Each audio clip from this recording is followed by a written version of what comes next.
It's Wednesday, February 24th, and this is the Daily Roar. I'm CJ. And I'm Elias. Please stand for the Pledge of Allegiance. I pledge allegiance to the flag of the United States of America and to the republic for which it stands, one nation, under God, indivisible, with liberty and justice for all. We told you about this yesterday, but here it is again. It's National FFA Week. FFA is Future Farmers of America, and you can be part of that here. FFA provides a strong foundation for the youth of America and the future of food, fiber, and natural resources systems. It also promotes premier leadership, personal growth, and career success among its members, as well as promoting citizenship, volunteerism, patriotism, and cooperation. Sound good? Their next meeting is tomorrow at 3 in the afternoon on Teams. Contact Mr. Smith. That's richard.smith@ocps.net for the link to join the meeting. Some of the black history passed along this month include the origins of jazz music, the first African-American patent holder, the first African Americans in space, and early explorers who most people don't learn about in history class. The video you're about to see is about an African American poet who was nominated for one of the most prestigious prizes for literature and even read a poem she wrote at a presidential inauguration. Maya Angelou's voice is among the most resonant and transcendent in African American history. Singer, dancer, actor, filmmaker, professor, and political activist, Maya Angelou was a 20th century Renaissance woman. Maya Angelou was born Marguerite Annie Johnson in 1928. In the late 1950s, she moved to New York City and joined the Harlem Writers Guild. She was on her way to becoming a best-selling author. But her achievements extended far beyond the printed page. She initially became involved in the civil rights movement after meeting Martin Luther King Jr.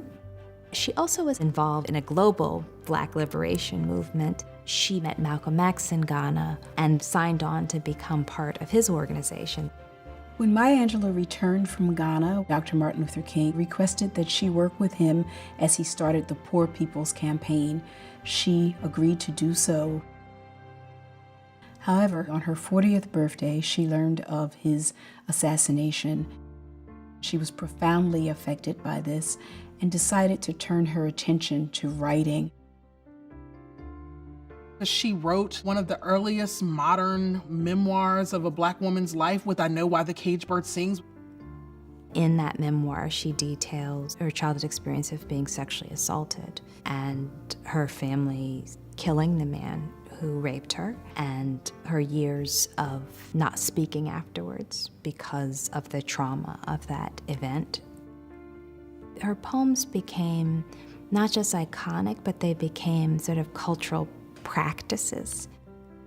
I remember being a little girl and not knowing that Black women in the world like her even existed, these sort of regal Black poets.